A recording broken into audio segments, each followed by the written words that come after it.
1 दिसंबर 2025 हरियाणा के पानीपत इसरना थाना क्षेत्र नौलथा गांव में सतपाल के घर उसके बेटे अमन की बारात निकल रही थी।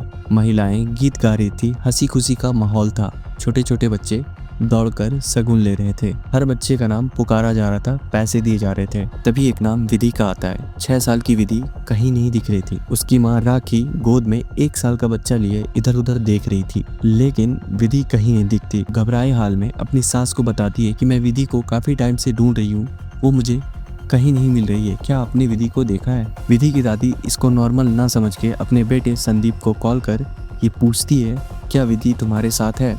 आगे से जवाब आता है, नहीं। उसकी माँ ने बताया कि हम लोग काफ़ी टाइम से विधि को ढूंढ रहे हैं, लेकिन विधि कहीं नहीं मिल रही। तुम पता करो, कहीं वो दूसरे गाड़ी में किसी और के साथ तो नहीं चली गई। संदीप घबराए हाल में अपने फादर पाल सिंह से कॉल कर ये पूछता है, क्या आपके साथ विधि आई है? आगे से जवाब आता है, नहीं, वो मेरे साथ नहीं आई। जब घर वालों को विधि की मिसिंग का पता चला तो पाल सिंह और उसका बेटा संदीप बाराती जा रहे आधे रास्ते से घूमकर घर आ जाता है। इधर घर पे लगातार विधि को ढूंढा जा रहा था। तभी विधि के साथ खेल रहे एक छोटे बच्चे ने बताया कि वो विधि को छत की तरफ जाते हुए देखा था। उसकी दादी दौड़े दौड़े छत पे गई और उसकी नज़र एक बंद पड़े स्टोर रूम के दरवाजे पे गई। जब उसने दरवाजा खोला तो उसकी चीखें निकल गई। विधि पानी से भरे टब में औंधे मुंह पड़ी मिली। ये दृश्य देखकर वहां खड़े सब लोग सुन्न रह गए।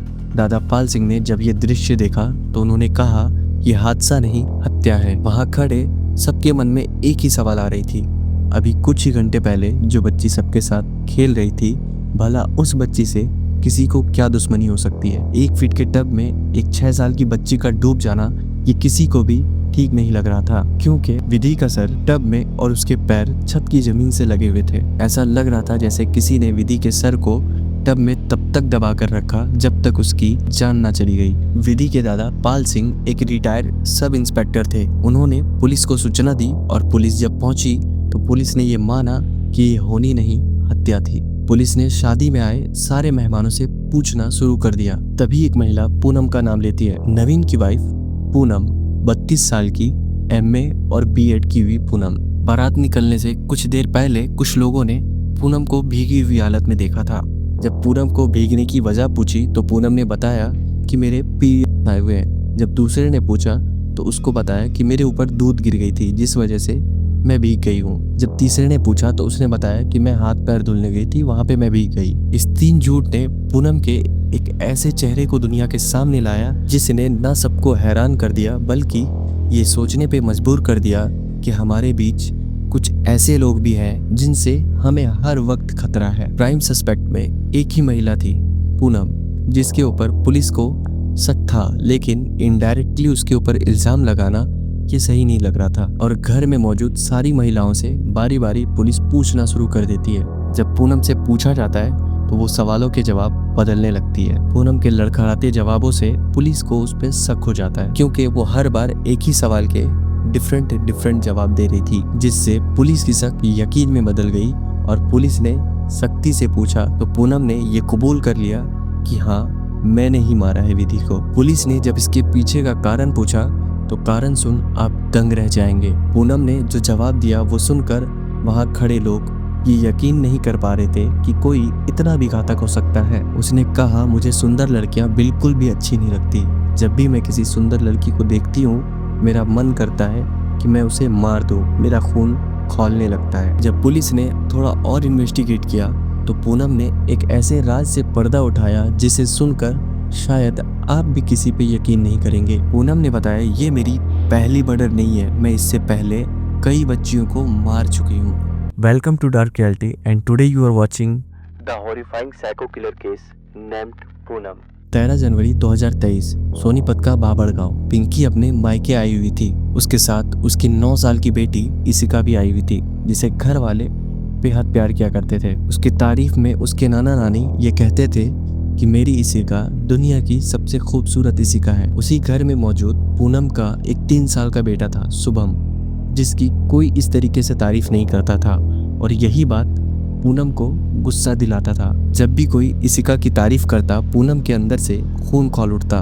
उसका मन करता कि वो उसे उसी वक्त मार दे। लेकिन एक दिन मौका पाते ही पूनम उसे पानी की टंकी में डाल देती है और तब तक उसको बंद करके रखती है जब तक इशिका की दम नहीं घुट जाती। और ये चीज करते हुए उसका 3 साल का बेटा उसे देख लेता है, जिसके बाद पूनम के मन में ये ख्याल आता है कि शायद ये बाहर जाकर किसी को बता देगा। ये बात पूनम के दिमाग में इतना खटक जाता है कि वो बिना कुछ सोचे अपने बेटे को भी उठाकर उसी टंकी में डाल देती है, जिससे एक माहौल क्रिएट हो सके कि शुभम डूब रहा था, जिसे बचाने के लिए इशिका गई और वो भी डूबकर वहीं पे रह गई। पूरे घर वाले इस खौफनाक अंजाम से दूर इस केस को एक नेचुरल डेथ के जैसा मान रहे थे, जैसे शायद ये होने को था। अंदर ही अंदर पूनम बहुत खुश थी कि वो इस चीज से बच चुकी थी। इशिका और शुभम जो इन चीजों से अनजान थे, वो अब इस दुनिया से जा चुके थे। पूनम के लिए एक नई जिंदगी की शुरुआत लग रही थी, क्योंकि जो कम सुंदर था उसका बेटा भी अब मर चुका था और इशिका भी इस दुनिया में अब नहीं थी। किसी को शक तक नहीं हुआ और उन दोनों का अंतिम संस्कार कर दिया गया। लेकिन ये कहानी यहीं खत्म नहीं होती, ये तो बस शुरुआत थी। पूनम की ये बीमारी, ये जलन और भी बच्चों की जान लेने वाली थी। 18 अगस्त 2025 पानीपत का गांव सिवाहा। पूनम अपने मायके गई हुई थी। पूनम ने अपने चचेरे भाई की 6 साल की बेटी को बहला फुसलाकर एक दिन अपने पास सुलाया और अगले दिन उस बच्ची की लाश पशुवाड़े की होद में मिली थी। उसने जिया को बहला फुसलाकर एक पशुवाड़े में ले गई और उसकी गर्दन को पकड़कर उस पानी में तब तक डुबो कर रखी जब तक उसकी जान ना चली गई। सोचने वाली बात यह थी कि कल तक जिया जो सबके साथ खेल रही थी, उस बच्ची का कसूर इतना था कि वो खूबसूरत थी।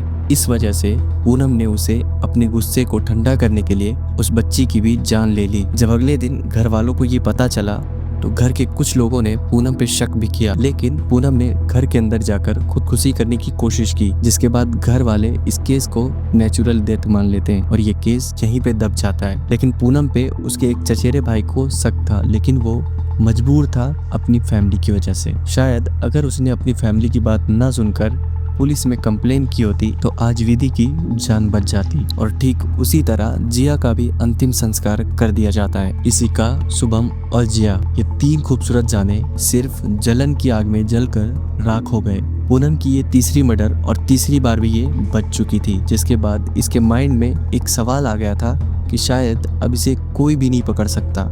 लेकिन पाप का घड़ा किसी न किसी दिन भर जाता है और आखिरकार वो मौका मिल ही गया। 1 दिसंबर 2025 पूनम ने 6 साल की विधि को पहले अपनी बातों से लुभाया, फिर उसको धोखे से छत पे बुलाया और छत पर बुलाकर उस बच्ची को टब में तब तक दबाया जब तक उसकी जान ना चली गई।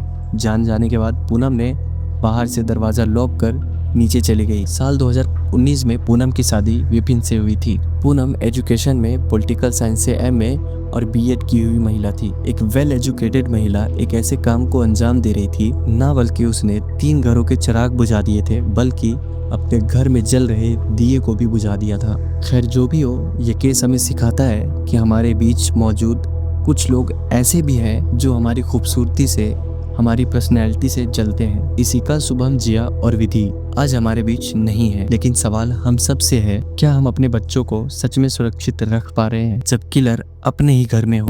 बी केयरफुल और ऐसे और इन्फॉर्मेटिव वीडियो के लिए डार्क रियलिटी को सब्सक्राइब कर लो।